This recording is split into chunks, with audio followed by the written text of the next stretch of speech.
Hello friends, welcome to my channel. இப்போ நாம் இந்த வீடியோவில் ஒரு ரெசிபி, நல்ல ரெசிபி ஒன்று பார்க்க போகிறோம். அது என்னன்னு பார்த்தீங்கன்னா பன்னீர் ரைஸ் தான் பார்க்க போகிறோம். அதுக்கு முதல்ல நான் கொஞ்சம் தேவையான அளவு குக்கிங் ஆயில் ஒரு குக்கரில் ஊற்றிருக்கேன். இப்போ நீங்கள் இது குக்கரில் தான் வைக்கணும்னு இல்லை, சாதாரண ஒரு பாத்திரத்தில் கூட நீங்கள் இதை செஞ்சுக்கலாம். ரொம்பவே டேஸ்டியான ரைஸ். இது நம்ம லஞ்சுக்கு செய்யலாம், ஸ்கூலுக்கு பிள்ளைகளுக்கு லஞ்சுக்கு செஞ்சு அனுப்பலாம். ரொம்பவே டேஸ்டியாக இருக்கும். இப்போ பாருங்கள், எண்ணெய் கொஞ்சம் கொதிக்கிற அளவு பார்த்துட்டு அது கூடவே நம்ம வெங்காயம், கருவேப்பிலை கொஞ்சம் சேர்த்துக்குவோம். சேர்த்துட்டு அது கூட இஞ்சி பூண்டு பேஸ்ட் விருப்பம்னா நீங்கள் சேர்த்துக்கலாம். சிலருக்கு இஞ்சி பூண்டு பேஸ்ட் பிடிக்காது, சில பிள்ளைகளுக்கு இஞ்சி பூண்டு வாசனை பிடிக்காது. அப்படி இருக்கும் பட்சத்தில் நீங்கள் போடாட்டியும் பரவாயில்ல.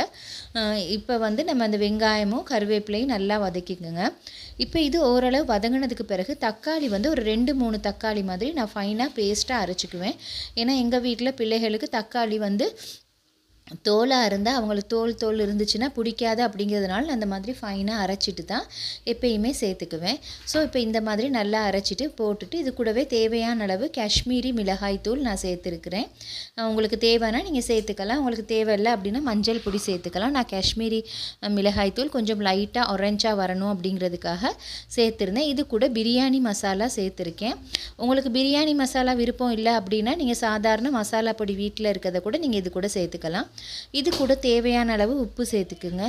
உப்பு சேர்த்துட்டு அதுக்கு பிறகு நம்ம என்ன செய்யணும்னு பார்த்தீங்கன்னா நல்லா தேவையான அளவு உப்பை போட்டுட்டு நல்லா வதக்கிக்குவோம். இப்போ இது நல்லா வதங்கினதுக்கு பிறகு இப்போ பாருங்கள், இதில் நம்ம வெங்காயம், தக்காளி பேஸ்ட், கருவேப்பிலை சேர்த்துருக்குறோம். இதை நல்லா வதக்கிட்டு இது கூட நம்ம இந்த மாதிரி பன்னீர் நம்ம சேர்த்துக்குவோம்.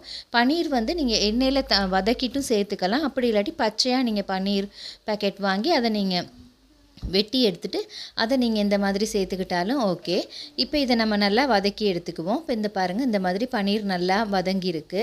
இப்போ இதை கொஞ்சம் வதங்க விட்டால் தான் இந்த உப்பு, தக்காளி பேஸ்ட்டோடு எல்லாம் சேர்ந்து இருக்கும்போது ரொம்ப நல்லாயிருக்கும். அந்த பிரியாணி மசாலா சேர்ந்து இருக்கும்போது நல்லாயிருக்கும். அது கூட உங்களுக்கு மிளகாத்தூள் கொஞ்சம் தேவைனாலும் நீங்கள் சேர்த்துக்கலாம். கொஞ்சம் காரமாக வேணும் அப்படின்னாக்க நீங்கள் மிளகாத்தூள் சேர்த்துக்கலாம். நான் பிரியாணி மசாலாவில் உள்ள காரமே போதும் அப்படிங்கிறதுனால நான் மிளகாத்தூள் சேர்த்துக்கல. இப்போ நான் 1 கப் ரைஸ் அப்படின்னு எடுத்துக்கிட்டோம்னா நம்ம பாசுமதி அரிசியில் இதை செஞ்சோம்னா நல்லாயிருக்கும். 1 கப் அப்படிங்கும் பொழுது நம்ம அதை ஒரு 1/2 hour ஊற வச்சுக்குவோம்.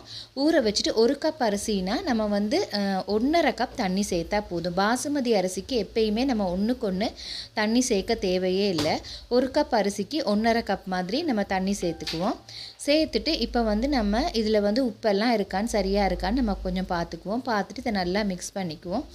மிக்ஸ் பண்ணிவிட்டு இப்போ பாருங்கள், இதில் நான் நெய் 3 டீஸ்பூன் மாதிரி சேர்த்துக்கிட்டேன்.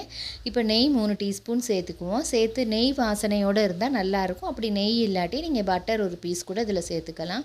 சேர்த்துட்டு இதை நம்ம ஒரு 3 விசிலுக்கு வைப்போம். அதாவது 1 கப் அரிசினா அதை 1/2 hour ஊற வச்சுட்டு நம்ம 1.5 கப் தண்ணி ஊற்றிக்கணும். எப்பயுமே பாசுமதி அரிசியை ஒரு 1/2 hour ஊற வச்சுட்டு செய்யும் பொழுது பிரியாணி நல்லாயிருக்கும். இப்போ பாருங்கள், இந்த மாதிரி மூடிட்டு 3 விசில் வாரதுக்கு நம்ம வச்சுருவோம். இது மார்னிங் பிள்ளைகளுக்கு அவசரத்துக்கு லஞ்சுக்கு செய்கிறதுக்கு ரொம்பவே ஈஸியான ரெசிபி. அது மட்டும் இல்லாமல் பன்னீர் போட்டு செய்யும்பொழுது அவங்களுக்கு நல்ல சத்துக்களும் இதுக்கு கிடைக்கும். ஸோ நம்ம நான்வெஜ் செய்ய முடியாத நாட்களில் இந்த மாதிரி வெஜிடேரியன் டிஷ்ஷஸ் செஞ்சு கொடுக்குறோன்னா இந்த மாதிரி பன்னீர் பிரியாணி செஞ்சு கொடுக்கலாம். நான் பன்னீர் இன்றைக்கி 1 பேக்கெட் பன்னீர் வாங்கியிருந்தேன். நான் பன்னீர் பிரியாணி செஞ்சு அதோட பன்னீர் பட்டர் மசாலாவும் நான் செஞ்சுருக்கேன். பன்னீர் மசாலா ஒன்றும் செஞ்சுருந்தேன். அதோட வீடியோவை நான் டிஸ்கிரிப்ஷன் பாக்ஸில் உங்களுக்கு தாரேன்.